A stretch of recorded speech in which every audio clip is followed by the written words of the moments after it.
To show you what we have been building. We just finished renovating our hatchery section, and I'll be honest, it cost more than I expected because everything in Nigeria just keeps going up. Cement alone, you know, went from 9,000 to 12,000, but it's done. And next week, let's say next week, in few days time, we will be starting our first batch of 30,000 fries. So let me just show you everything.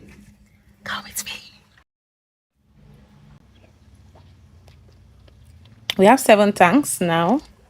Okay, we have 7 tanks. We started with 5, so this is where the 30,000 lives are going to be beginning. Yeah, so I'm just going to walk you through why did we renovate. Before now, one of the biggest problem we had from a previous setup was that the outlet here on the side, they were right here. You can see they were at this point, and when they were there, it was really affecting our fries. They were being flushed up with the water, and we are losing them without even knowing. So we moved the outlet to the bottom. You can see it's now at the bottom. All right, and this simple change has a massive difference. Then let me show you the overflow. Okay, this overflow is basically, so what we do, we always run what we call a flow through system. Okay, so this flow through system, one of the risks is that there's an overflow risk because water is always going in.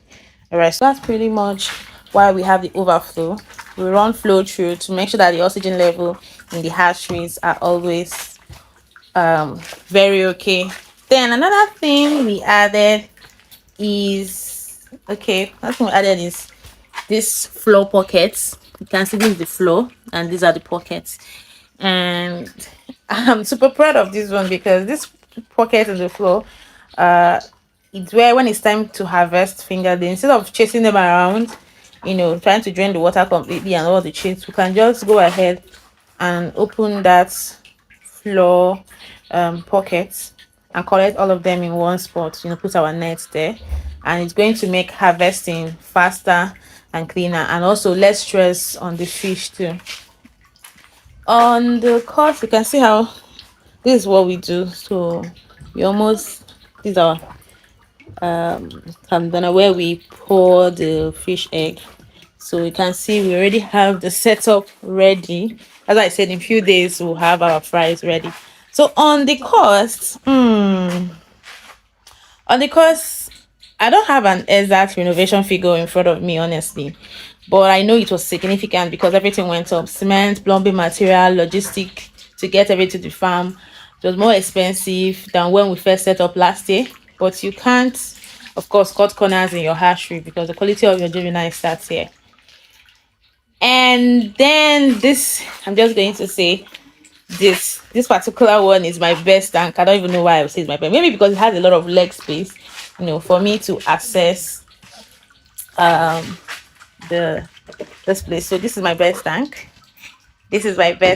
And this tank right here, by next week you'll have our first fries of this new cycle. We are targeting 30,000 from this first batch, and we'll be hatching every 4 weeks after that. So by this time, first week is ready, will be ready by 9 weeks, and then the second batch will be ready by will be 4 weeks into their journey, when this particular batch will be 9 weeks. So let me break down exactly how this is going to work, because most people don't understand the journey between egg and juvenile. Week 1, the eggs are going to drop.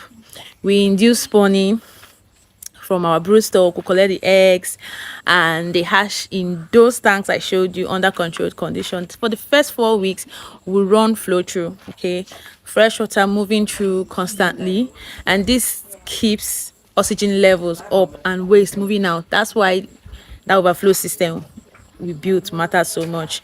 Then by week 4, they would have grown from fries into fingerlings.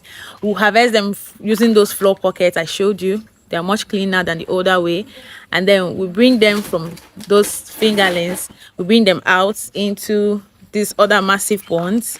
The other massive ponds at this point, I don't know if you can see them, then that's what we'll be adding them from when they are fingerlings. Okay, they will continue growing. We don't sell fingerlings. We don't encourage beginners to start with fingerlings. We don't even sell fingerlings. We do more of juveniles. All right, by week 9 they are juveniles, they are strong, they are healthy and ready for you to stock your pond. And because we hatch every 4 weeks, by the time batch 1 leaves at week 9, batch 2 will already be at week 5. Okay, then batch 3 will be at week 1. So it becomes a conveyor belt of juveniles. So if you want to order from this first batch, the details are in the pinned comment. We have 30,000 available, so first come first serve. Yes.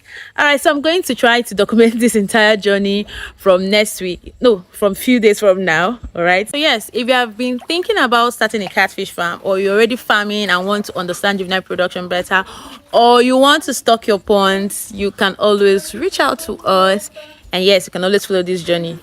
All right, if you have your pond ready, send us a DM. You know where to find me. All right, and yeah, we also do consultation for farm setup if you also need help with that. So that's pretty much it. I just said let me show you guys the renovation of the hatchery and take you guys on that journey. All right.